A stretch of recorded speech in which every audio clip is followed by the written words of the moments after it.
우리나라는 이 신정 구정 해가 2배라서 복도 2배로 받습니다. 구정 세시는 분들은 대부분 구정을 또 세잖아요. 그죠? 복 많이 받으시기 바랍니다. 옆에 분에게 주님 안에서 복 많이 받으시기 바랍니다.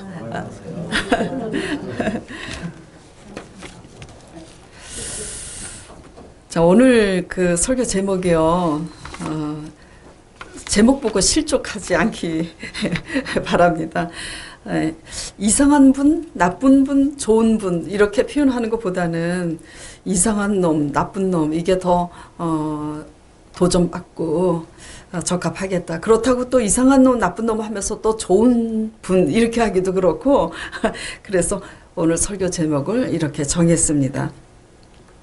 정하고 나니까 영화 제목하고 저는 이 영화 제목이 이런 게 있는 줄 몰랐어요. 그랬더니 강전도사님하고 강전도사 와이프가 이게 이런 똑같은 영화 제목이 있다 그러더라고요. 자, 왜 제가 제목을 이렇게 정했냐 하면은 오늘 이 씨 뿌리는 그 비유 본문 말씀은 예수님의 말씀을 들을 때 반응하는 4종류의 사람을 비유로 든 겁니다. 어떤 사람이냐에 따라서 같은 말씀이지만 반응이 서로 달라요. 사람의 관계에서도 관계를 할 때 똑같은 말과 똑같은 상황에서 서로 다른 반응을 합니다. 그렇죠? 성격 따라 다 달라요. 어떤 가치관과 또 관심을 가지고 있느냐에 따라서 반응이 다 다릅니다. 이와 같이 신앙의 열매는 어떤 문제나 상황 앞에서 그 사람이 어떻게 말하고 반응하느냐 이것이 곧 그의 열매입니다. 교회를 꼬박꼬박 잘 출석하는 것이 믿음이 좋은 게 아니라 그렇다고 해서 또 교회를 꼬박꼬박 출석 안 해도 되는가 보다 이 뜻이 아니라 꼬박꼬박 출석해야 됩니다. 그러나 교회를 꼬박꼬박 출석하는 그 자체만으로 또 신앙이 좋은 게 아니라 평상시 신앙생활 가운데 교회 밖을 떠나서 사람의 관계에서 또 하나님의 관계에서 어떻게 내가 반응하느냐, 어떤 상황 속에서 벌어지는 사건 속에서 내가 어떻게 반응을 하느냐, 그것이 우리의 신앙의 열매입니다. 환자를 치료할 때 병명이 확실한 사람은 치료가 쉬워요. 그런데 대체 어디가 아픈지 아프긴 아프다고 여기가 이상이 있어서 왔는데 의사도 이 원인을 잘 모릅니다. 너무 이상한 거예요. 그러면 치료가 어려워요. 이와 같이 차라리 오늘 제목과 같이 말썽꾸러기 그 나쁜 놈들은 그래도 치료하기가 쉽습니다.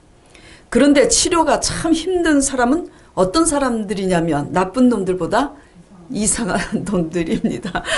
과연 나는 그 이상한 놈이 아닌지 우리가 오늘 이 씨 뿌리는 비유 말씀을 통해서 내가 과연 이상한 놈, 나쁜 놈, 좋은 놈 중에 어떤 사람에 속하는지 잘 분별하셔서 하나님 앞에 좋은 사람이 되어서 하나님께서 우리를 100배로 축복하시는 하나님의 복을 받는 여러분이 되시길 바랍니다.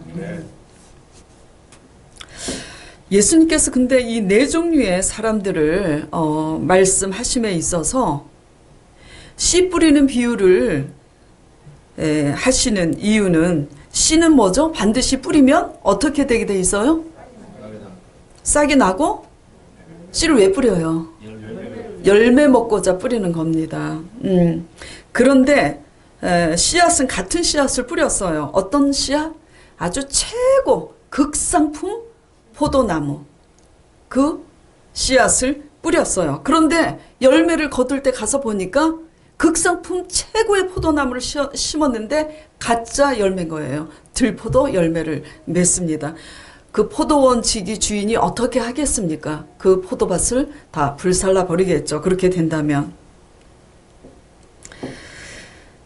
오늘 이 4종류의 밭을 통해서 과연 우리는 어떤 열매를 맺는 자인가 살펴보도록 하겠습니다. 오늘 본문 말씀의 첫째는 길가밭이라 그랬어요. 그렇죠? 4절에 보면은 길가에 떨어짐의 길가밭, 또 5절에 보면은 흙이 얕은 돌밭이라고. 또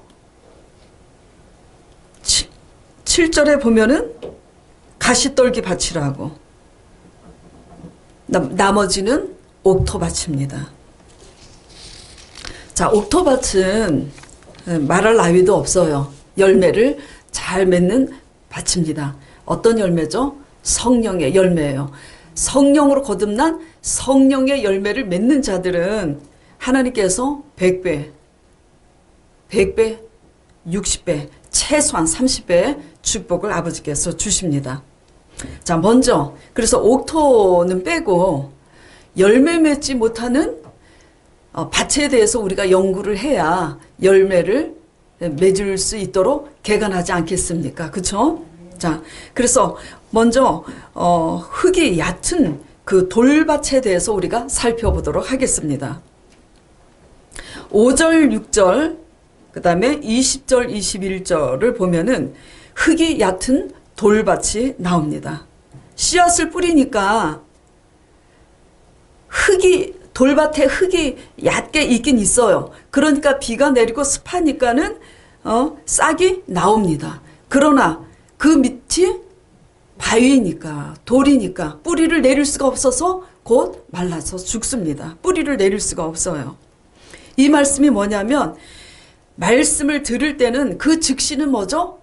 아멘, 내가 그렇게 할 거야 라고 그렇게 할 것처럼 기뻐하고 좋아하지만 바로 돌아서면, 어려움이 또 닥치면 그 환경 앞에서 곧 넘어지고 실족하는 자입니다.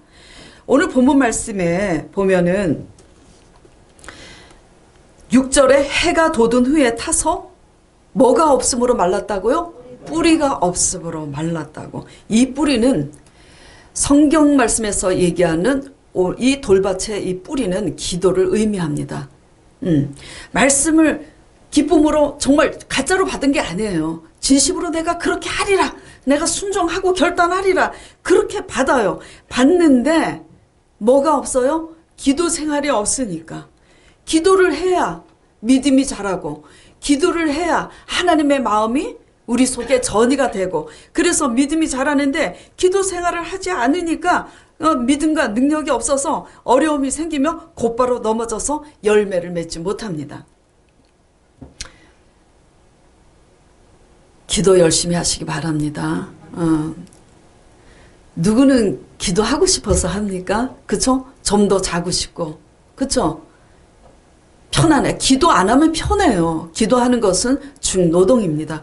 그런데도 왜 새벽같이 일어나서 잠 덜 자고 기도하고, 그리고 저녁 때도 피곤한 몸을 일으켜서 또 기도에 힘쓰고, 왜 그렇게 기도하는 거죠?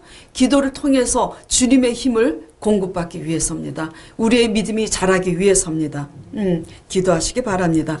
자, 두 번째, 가시떨기 밭입니다. 7절.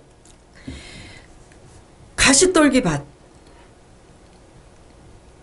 가시떨기 위에 떨어짐에 가시가 자라서 기후를 막았고, 22절에 예수님께서 이 가시떨기 밭은 어떤 현상이냐 설명을 해주시고 계십니다. 22절에 가시떨기에 뿌려졌다는 것은 말씀을 드러나 뭘로요? 세상의 염려와 재물의 유혹에 말씀이 막혀서 결실하지 못하는 자, 이런 자가 가시떨기 밭입니다. 말씀의 씨앗을 뿌립니다.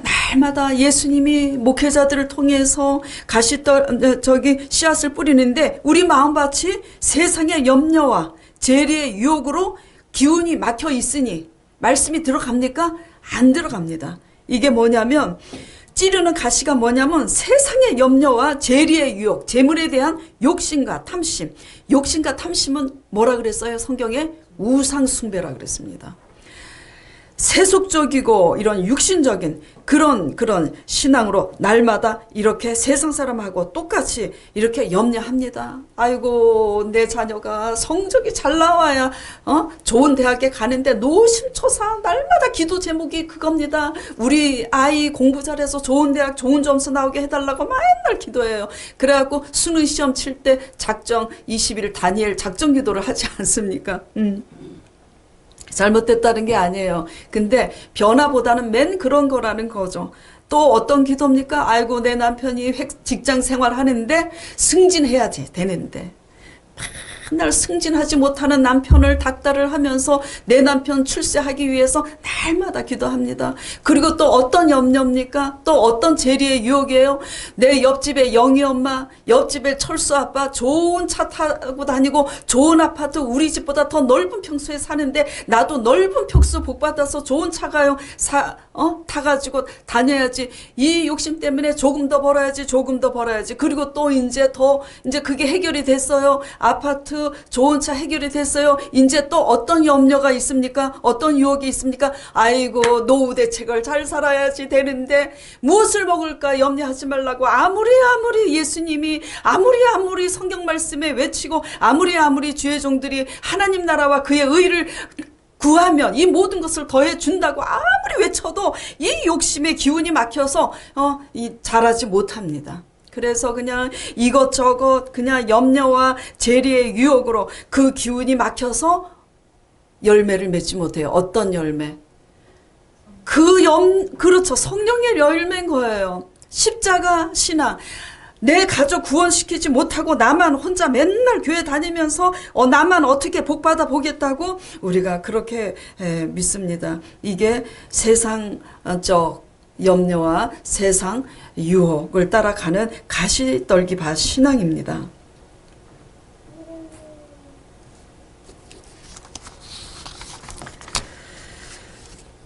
그리고 이제 나머지 길가밭입니다. 4절, 19절.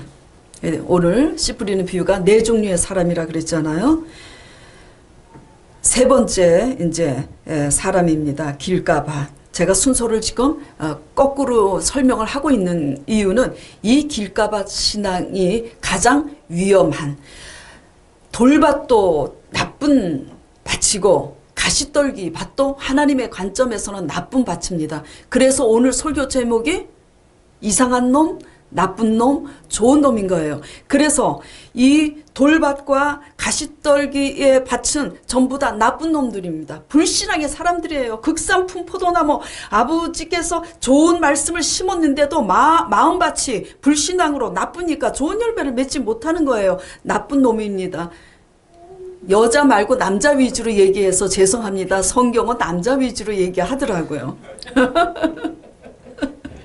그 안에 제가 나쁜 놈 할 때는 여자도 같이 얘기하는 걸로 들으시기 바랍니다. 근데 여기 이제 세 번째 길가밭. 이 길가밭이 바로 나쁜 놈은 차라리 치료하기가 쉽다고 그랬잖아요. 저놈은 이렇게 해서 나쁜 놈이야 이런 짓을 하니까 드러나요. 그런데 이 길가밭은 이상한 놈입니다.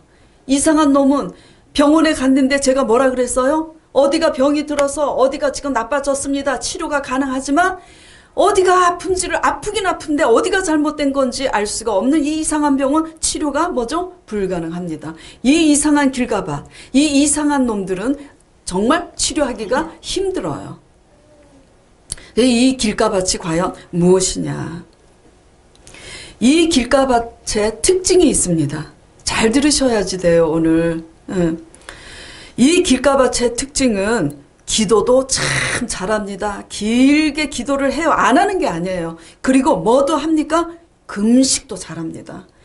그리고 이 길가밭의 특징들은 성경 공부도 겁나 열심히 합니다. 그렇기 때문에 하나님의 응답도 받아보기도 했고 하나님의 표적도 계시도 환상도 경험한 자들입니다. 그런데 또 특징은 하나님의 임재를 체험하고 응답과 계시도 보았는데도 전혀 변화되지 않는 사람들이 길가밭입니다. 본문에 4절에 보면은 길가에 그 씨앗을 뿌릴새 더러는 길가에 떨어짐에 누가 와서 먹었다고요? 새들이 와서 먹었어요. 이 비유를 예수님께서 제자들이 설명해 달라고 하니까 19절에 예수님께서 이렇게 풀어서 설명을 합니다. 19절에 아무나 천국 말씀을 듣고 깨닫지 못할 때는 누가 와서? 악한 자가 와서 그 마음에 뿌리온 것을 빼앗나니. 악한 자는 누굽니까? 마귀예요. 마귀가 와서 빼앗는 거예요. 빼앗는 거예요.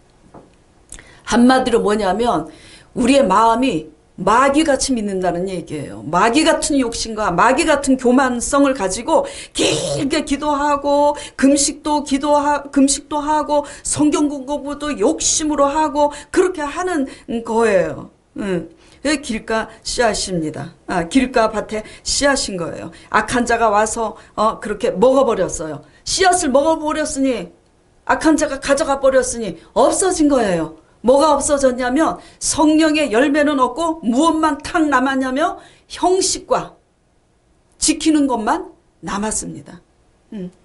아무리 표적을 보이고 아무리 좋은 설교를 해도 하나도 변화되지 않습니다. 맨날 똑같이 수십 년 교회만 다니고 있어요. 교회만 다니고 있고 맨날 기도 제목은 똑같이 그겁니다. 복 주세요. 복 주세요. 그것만. 아무도 구원시키지 못하고 그렇게 믿고 있습니다. 그러면서 중요한 것은 거기까지 그래도 욕심으로 믿는 사람들은 복 주시옵소서 복 주시옵소서 그래도 그 나쁜 사람들은 그래도 이게 아닌데 하면서 순종하기도 하는데 이 이상한 사람들은 한술 더 떠요. 어떻게 더 뜨냐면 그러면서 본인은 정작 귀신들이자 병든 자 한 사람도 데려오지 못하고 한 사람도 구원하지 못하면서 오히려 어떻게 하고 있냐면 그들을 손가락질합니다. 어떻게? 어찌하여 예수님이 전번주에 9장을 설교했잖아요. 중풍병자 치유 사건을 놓고. 그때 중풍병자 치유 사건을 놓고 예수님께서 치료하셨는데 서기관과 바리새인들이 어떻게 했다고 그래요? 감동받았어요? 그리고 그 중풍병자가 치료 받은 것에 아이고 저 사람이 치료를 받았으니까 얼마나 행복할까? 그동안 얼마나 고생이 많았을까? 같이 공감합니까? 절대 공감하지 않습니다. 오직 자기 기준과 관점에서 어찌해서 우리는 금식하는데 당신의 제자들은 금식하지 않고 어째서 중풍병자를 치료한 예수님께 어째서 왜 당신은 뭐죠?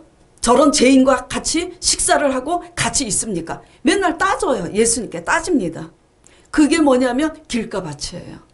신앙의 기득권을 가지고 있고 직분도 있고 그러는데 내 관점과 내 기준에서 이게 뭡니까? 오늘날 내가 기도한다. 내가 말씀 본다. 계속 그러면서 저 나쁜 놈 내 자식이 제가 항상 설교하는 게 1년 내내 그거예요. 아마 오정년 목사님이나 또 우리 이천수 목사님 교회, 김양재 목사님 교회 전부 말씀 안에서 제자 양육하는 목사님들 교회 아마 설교를 들어보세요. 1년 내내 무엇을 외치나? 저 나쁜 놈들 속새기는 내 새끼들, 내 남편들 그들을 향해서 죽으라고 하는 십자가 설교만 날마다 하는 겁니다. 날마다 하는 거예요. 그런데 길가밭의 신앙의 사람들은 나쁜 내 자녀, 나쁜 내 남편, 말썽 부리는 내 형제, 내 부모들을 향해서 그들의 더러운 똥을 닦아주지는 못하고 어떻게 합니까? 어찌해서 이럴까? 항상 그렇게 하는 거. 이런 것들이 뭐죠? 다 길가밭입니다. 제가요, 전번주에 이제 우리 진미순 집사님이 이렇게 평창이신데 같이 아프신 병동에 있는 분을 모시고 왔잖아요. 강전도사도 저도 도전도 받고 감동도 받고 그러면서 마음이 짠한 거예요. 너무 짠한 거예요. 그래서 기도가 또 더 정신 차려서 진짜 기도해야 되겠다 책임감을 느끼면서 새벽에 이번 주에 이렇게 기도를 하면서 예수님께 이런 기도를 했어요. 아버지 요즘 마태복음 말씀을 보니까 귀신 들린 자 병든 자들을 사람들이 데리고 오니까 예수님이 어떻게 하셨어요? 다 치료해 주셨어요. 8장 16절 17절 보니까 다 치료해 주시더라고요. 근데 저는 그 말씀을 100% 믿어요. 저는 귀신 들린 자 병든 자를 제 힘으로는 뭐죠? 치료할 수는 없지만 예수님이 그렇게 다 치료하셨다는 말씀은 100% 믿어요. 그런데 아버지께서 저를 목회자로 세웠잖아요. 그러니까 100% 다 믿는다면 저도 그 사역을 해내야 되잖아요. 저 그래서 정말 진실하게 기도했어요. 아버지, 야 이거 진짜 장난 아니네요. 목회를 하니까 이거.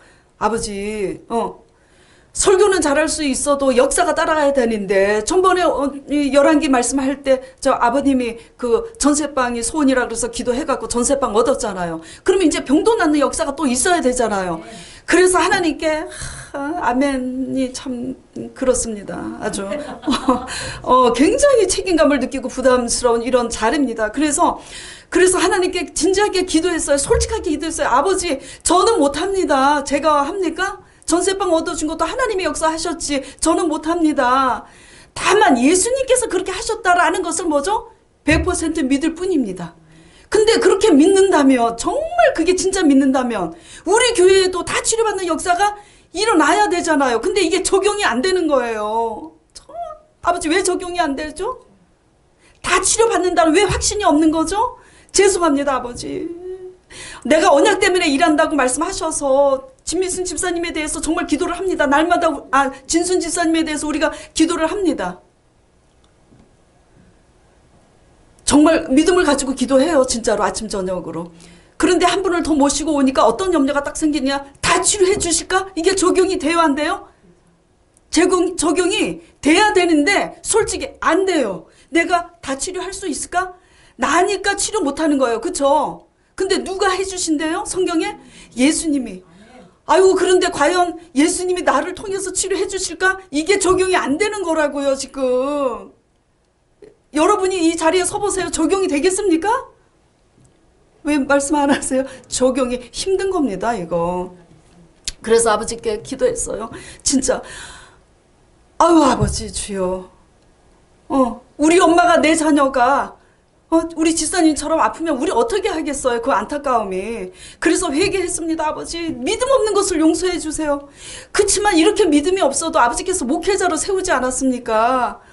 그리고 예수님이 다 치료해 주시지 않았습니까? 우리 교회도 그런 역사가 일어나게 제게 적용되는 믿음을, 다 치료받는 믿음을 주세요 하고 간절히 기도를 했어요. 그랬더니 예수님께서 말씀을 하시더라고요. 그 말씀은 다음 주에 하기로 할까요?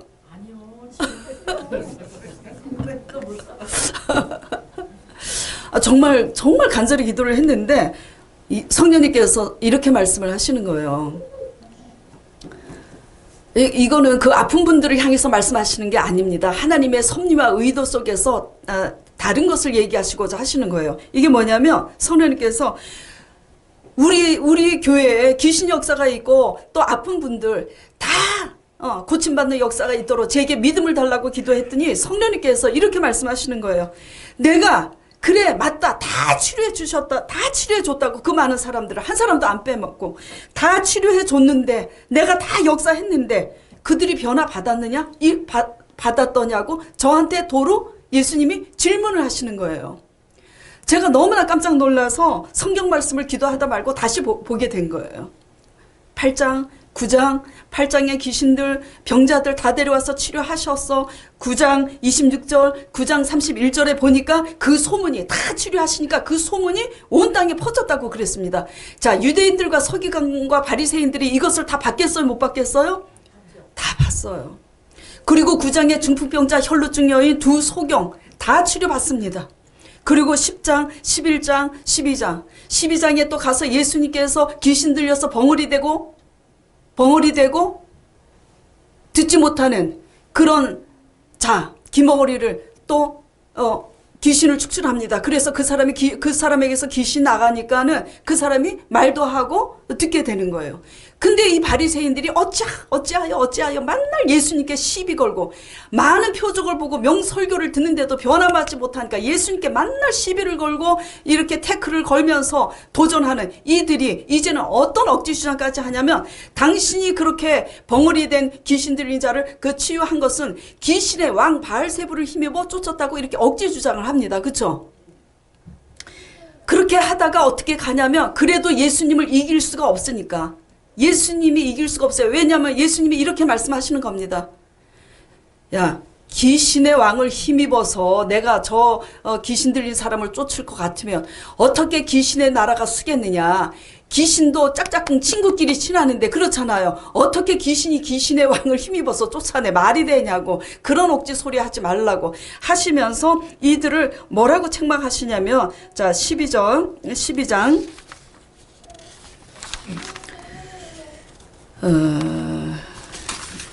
12장 33절, 37절 한번 읽어보시기 바랍니다. 같이.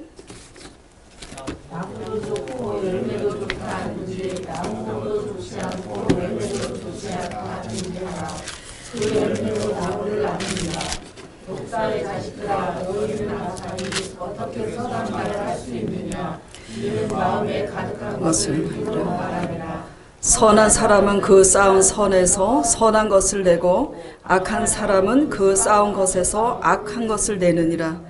내가 너희에게 이르노니 사람이 무슨 무익한 말을 하든지 심판날에 이에 대하여 신문을 받으리니 내 말로 의롭다함을 받고 내 말로 정죄함을 받으리라. 지금 이 말씀이 무슨 말씀이냐면 나무도 좋고 나무가 좋으면 열매도 좋잖아요. 지금 예수님이 선하신 분이니까 예수님이 설교도 잘하시고 뭐죠? 표적도 선한 역사를 하시는 거예요. 병든 자들을 불쌍히 여겨서 다 치료해 주셔요. 그런데 인정을 하지 않는 겁니다. 인정을 안 해요. 그래갖고 시비를 걸고 그리고 왕 바알세불을 귀신의 왕을 힘입어서 쫓았다고 지금 억지 소리를 합니다. 그래서 예수님께서 뭐라 그러냐면 이 독사의 자식들아 너희가 나무가 좋고 열매가 좋으면 그냥 인정을 하든지 나무가 나쁘면 열매도 나쁘다고 그렇게 말을 하든지 근데 너네들 편리에 따라서 이렇게 뒤집어서 또 이렇게 하고 이렇게 하니 너희가 이렇게 악한 말을 한 너희 말로 인해서 뭐라 그래요? 37절에 너희가 정죄함을 받으리라. 이렇게 하는 겁니다. 이게 왜 이러냐면은 그들이 왜 이렇게 예수님을 자꾸 시기하고 시비를 거는 거죠? 자기네들의 기득권 때문에 자존심이 상한 겁니다. 시기심이 가득 난 거예요. 너무나 교만하고 시기심이 많은 사람은 날마다 이렇게 힘들게 합니다. 네. 그래서 자기 기득권, 왜냐면 예수님이 잘 가르치고 예수님이 그렇게 표적과 기사를 행하니까 누가 더 인기가 있는 거예요? 수많은 성도들이 수많은 사람들이 누구를 쫓아다니는 거예요? 예수님을 쫓아다니는 거예요. 그러니까 자기네들의 기득권은 입지가 흔들리는 거예요. 그러니까 예수님을 핍박하는 겁니다.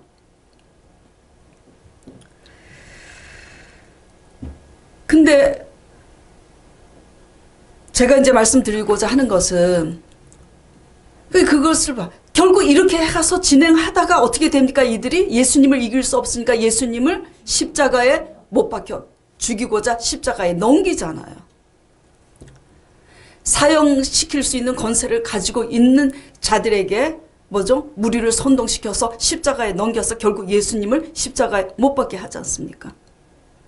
성령님께서 제가 정말 안타까운 마음으로 아우 주여 저들이 다 치료받게 하여 주시옵소서라고 했을 때 성령님께서 내가 그렇게 다 치료해 줬었다고 근데 너희들이 변화 받았냐? 하고 물어보셨을 때 이게 무슨 의미인지를 깨달았어요. 그렇다고 그분들을 치료 안 해주시겠다 그런 얘기가 아니라 그렇게 치료해주는 역사를 그렇게 했을 때 서기관과 바리새인들이 변화 받았냐? 이 말씀인 거예요.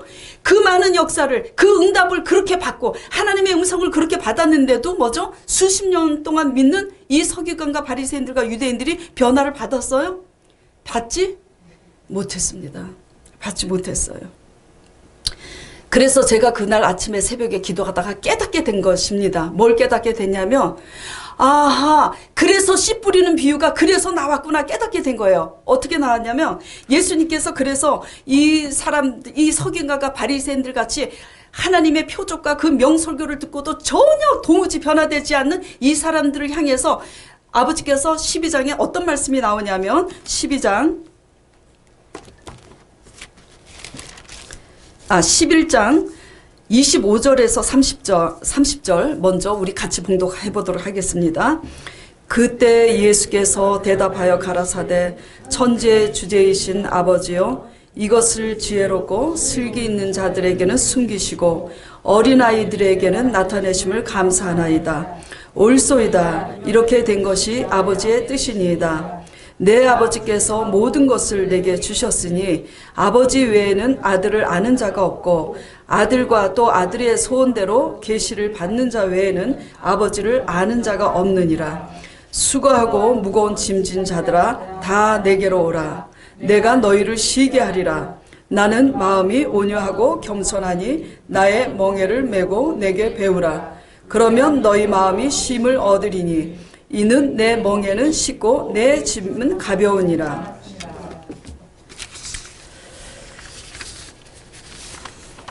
자, 11장 25절 30절 다 같이 읽었는데 내 멍에를 메고 배우라고 그랬습니다. 수고하고 무거운 짐진 자들아 다 내게로 오면은 그 수고하고 무거운 짐을 다 맡아주셔서 쉬게 하신다고 말씀하셨는데 그 다음 절이 더 중요해요. 어떻게 할 때?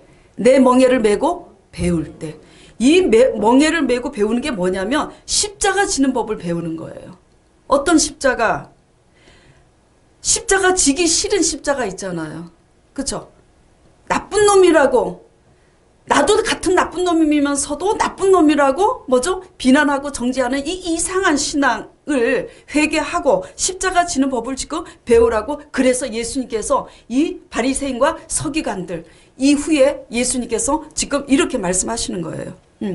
십자가 지는 법 배워서 순종하면 우리의 모든 짐을 다 맡아주시는데 이 십자가의 도는 지기 싫으니까 저 나쁜 놈보다는 누가 더 난 거예요? 내가 더 난 거야. 그러니까 그 나쁜 놈을 존중히 여길 수 없는 겁니다. 저건 나쁜 놈이지 존중히 여길 수 없어요. 그러니까 섬길 수 없습니다. 그러니까 십자가를 지는 법을 배울 수가 없는 거예요. 예수 그리스도의 십자가 대속으로 우리가 사함을 받고 은혜를 받았는데도 불구하고 예수님의 십자가의 제사함을 받지 아니한 자처럼 그 십자가 지는 것은 절대 뭐죠? 나는 그 십자가 지는 것이 마땅하지 않다고 생각합니다. 죄송합니다. 지난 일인데 누구라고 얘기는 못해요.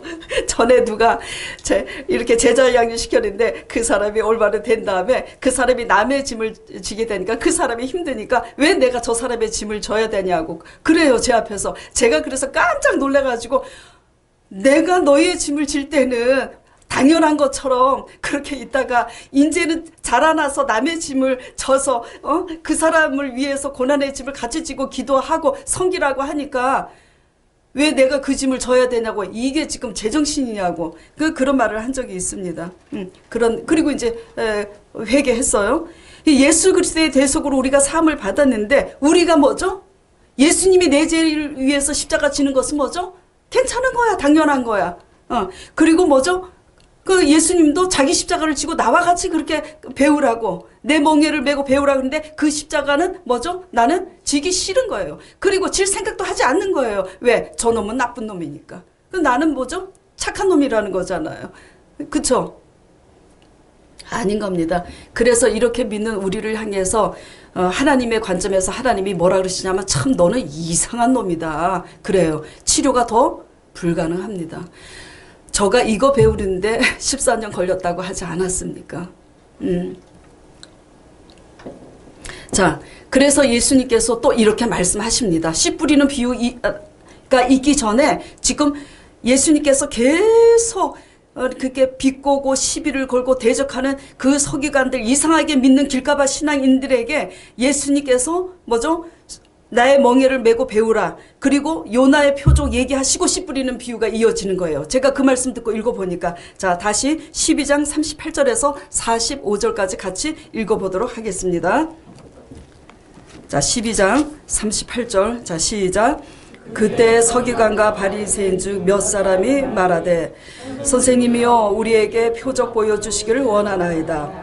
예수께서 대답하여 가라사대 악하고 음란한 세대가 표적을 구하나 선지자 요나의 표적밖에는 보일 표적이 없느니라. 요나가 밤낮 사흘을 큰 물고기 뱃속에 있었던 것 같이 인자도 밤낮 사흘을 땅에 있으리라.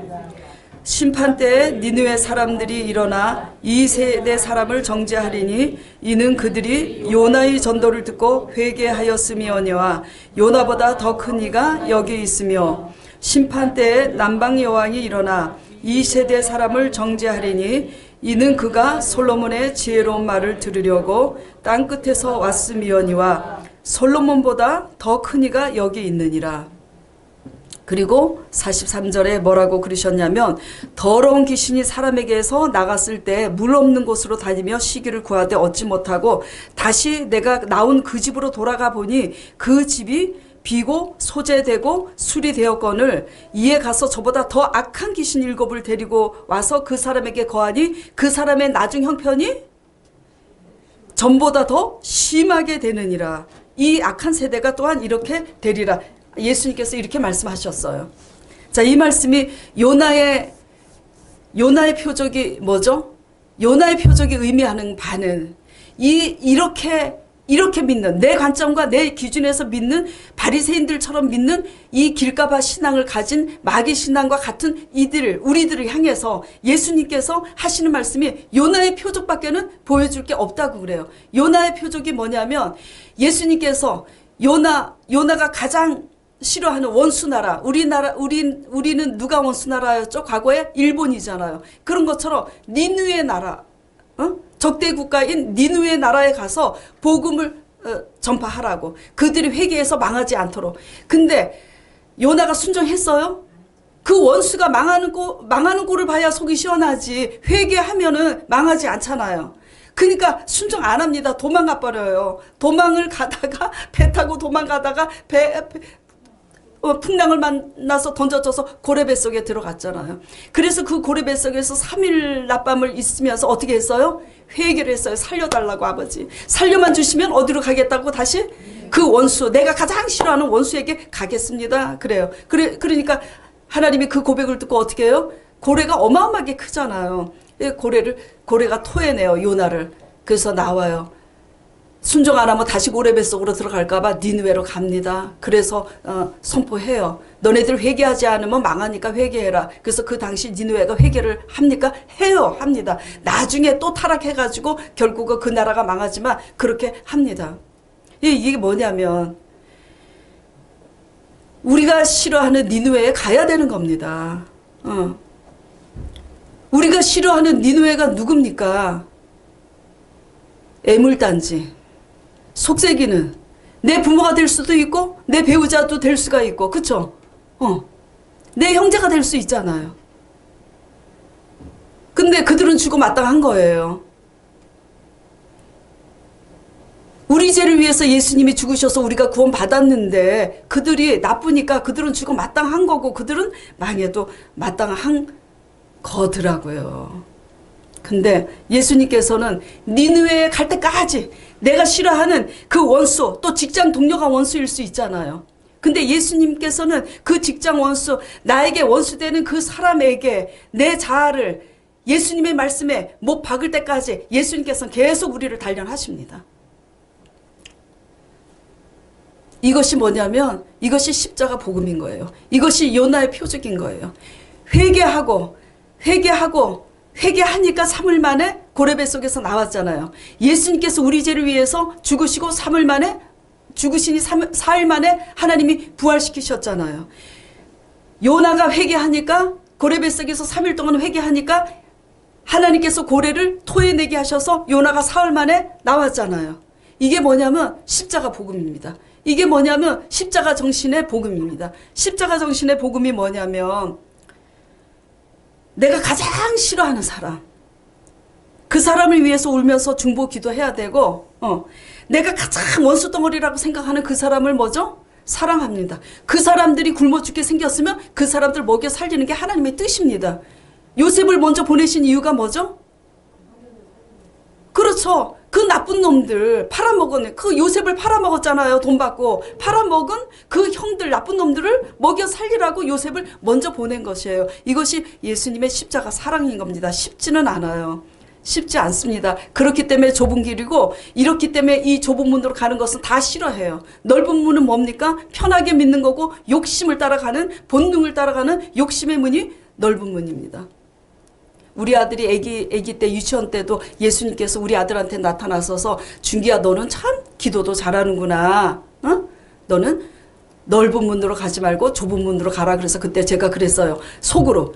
아이고, 애기인데 뭘 안다고 애기한테 좁은 문, 넓은 문 그렇게 깊이 얘기를 하실까? 그래서 제가 제 아들한테 물었어요. 진짜. 준기야, 좁은 문은 뭐고 넓은 문은 뭐야? 그랬더니 우리 아들이 그러는 거예요. 엄마, 넓은 문은 있지 욕심의 문이야. 그러더라고요. 깜짝 놀랐어요. 진짜. 그러는 우리 아들에게 묻고 싶습니다. 지금 욕심의 문으로 넓은 문으로 안 가고 있는지 큐티하기 바랍니다. 자, 그래서 내 멍에를 메고 배우라 말씀하시고 요나의 표적밖에는 보일 게 없다고 말씀하시고 씨 뿌리는 비유가 나오는 겁니다. 새벽에 저들을 아버지 치료해 주세요. 다 정말 예수님께서 하시면 하실 수 있다는 믿음이 저한테 100% 있으니까 이게 적용되게 해달라고 기도할 때 성령님이 그렇게 다 치료해 줬는데 너네들이 변화 받았냐? 딱 한 번 물으시는 그 물으심을 듣고 성경 말씀을 새벽에 기도하다 말고 보다가 이 흐름을 알게 된 거예요. 야, 이렇게 우리가 믿으니까 계속 이 수고하고 무거운 집이 이래서 나온 거고 요나의 표적이 이래서 나온 거고 이래서 씨앗 뿌리는 길가밭이 나왔구나. 그래갖고 제가 오늘 이 설교를 하게 된 거예요. 십자가 신앙, 십자가 정신을 잃어버린 저 나쁜 놈이라고 내 남편과 맨날 싸우고 다투고 내 자식과 맨날 싸우고 다투고 하는 거 누구와 싸우는 거예요? 하나님과 다투는 겁니다. 이거는 마귀한테 빼앗긴 신앙인 거예요. 그리고 실제는 이렇게 믿을 때 어떻게 해요? 있는 것까지 다 뺏깁니다. 하나님이 이렇게 믿을 때 변화되지 않고 이렇게 믿을 때 하나님은 다 걷어가는 거예요. 그리고도 그 끝에서 변화되지 않을 때 그 나중 형편이 어떻게 된다 그랬어요? 전보다 더 심하게 무너짐이 심하게 그렇게 하나님은 그런 하나님이에요. 이런 게 길가밭입니다. 다시 이제 정리를 합시다. 길가밭이 뭐냐고요? 모든 것을 다 경험하였음에도 불구하고 전혀 변화받지 못해서 십자가 지기 싫어하는 신앙. 내가 십자가 지기 싫어서 내 자식과 싸우고 다투면 어느 날 우리 아들이 말을 안 들어서 제가 우리 아들한테 막 큰 소리로 혈기를 부르면서 막 화를 딱 내는데 이상하게 그날 깨달았어요. 야, 내가 이렇게 우리 아들과 계속 우리 아들한테 화내고 이렇게 싸우고 다투면 하나님과 다투는 거구나. 딱 깨달았어요, 진짜. 그리고 나서 그 후에 하나님께서 모든 것을 다 맡기라고. 아들에 대해서 염려하지 말라고. 그리고 아버지 말씀에 이제 여기 저희 아들이 지금 듣고 있지만 순종했습니다. 진짜 우리 아들이 어떻게 하든지 순종했어요. 그냥 다 하나님께 맡기고 그저 사랑하고. 왜냐하면 우리 아들이 더 낫더라고. 맨날 우리 아들 자랑해서 죄송합니다. 근데요, 우리가 변화되고 나면요, 우리가 나쁜 놈이라고 정지하던 그들이 우리보다 더 낫다는 거 진짜 보입니다. 진짜 보여요. 자, 오늘 설교를 이제 정리를 해봅시다. 씨 뿌리는 비유에서 길가밭이 뭐죠? 돌밭과 가시떨기 밭은 불신앙으로 인해서 염려와 재물의 욕심 때문에 뭐죠? 기도가 부족해서 믿음이 자라지 못해서 결실하지 못하는 신앙이에요. 그런데 기도를 열심히 하는 길가밭 신앙들은 속으로 생각합니다. 가시떨기 신앙보다 낫다고 생각합니다. 그쵸? 돌밭보다 낫다고 생각합니다. 왜냐하면 기도를 많이 하고 있으니까. 그리고 금식도 하고요. 성경도 더 많이 아니까. 왜냐하면 가시떨기 밭들은 염려와 재리 유혹 때문에 그 욕심 따라 가느라고 기도도 많이 못하고 말씀도 많이 못 봅니다. 그런데 길가밭들은요, 말씀도 열심히 보고요, 기도도 열심히 합니다. 그러니까 그것 때문에 우리가 더 낫다고 생각해요. 결국은 그렇게 낫다고 생각해서 원수 니느웨한테 가지 못합니다. 그래서 예수님께서는 말씀을 하시는 거예요. 말씀하시는 거예요. 내 멍에를 메고 배우라고. 요나의 표적밖에는 보여줄 표적이 없다고. 너희가 여태까지 행한 그 모든 경험과 이런 것들, 그것은 내가 준 거지 너희의 능력으로 된 것이 아니라고. 오직 너네들이 할 것은 뭐라고요? 너희 자아를 십자가에 못 박고 깨트려서 성령의 열매를 맺으라고. 이 십자가의 정신을 가진 십자가 신앙이 없어서 맨날 싸우고 다투는 신앙은 뭐라고요? 길가밭 신앙이라고 오늘 말씀하시는 겁니다. 자, 그래서 이런 것들을 이제 회개하고, 자, 그래서 그들이 그렇게 함으로써 예수님을 십자가에 죽이고, 십자가에 죽으신 그 예수님을 누가 살리십니까? 하나님이 살려요. 그래서 마태복음은 27장에 예수님이 죽으시고 28장에는 하나님이 살리시는 부활의 역사로 마태복음이 끝이 납니다. 마태, 마가, 누가, 요한복음, 사복음서가 공간복음인데 똑같이 그렇게 끝이 나요. 그리고 뭐가 시작합니까? 그 다음이 사도행전이 시작되잖아요. 사도행전을 보세요. 사도행전의 사역은 전부 다 회개 사역입니다. 그래서 우리 죄를 위해서 죽으신 예수 그리스도께서는 뭐죠? 부활하신 성령님께서 그렇게 잘못 믿는 우리의 길가밭이나 우리의 돌밭이나 우리의 가시떨기 밭 같은 그런 신앙을 누가 바꾸신다고요? 성령께서. 그런 우리를 위해서, 그런 우리의 끝에 있는 불가능한 우리의 관점에서 우리가 옳다고 생각하는 아주 정말 이 지독한 바리새인의 의를 가지고 있는 우리 의를 누가 깨트리냐면 성령님께서 깨트리셔요. 저가 깨졌잖아요. 저가 깨졌어요. 진짜 깨지고 나니까 야, 우리 아들이 이렇게 훌륭한 아들이었구나, 이게 보이는 거예요. 우리 남편이 나보다 더 의롭구나, 이게 보이는 거예요. 그 하나님께 맡기게 되는 거예요. 나 하나 잘해야 되겠구나.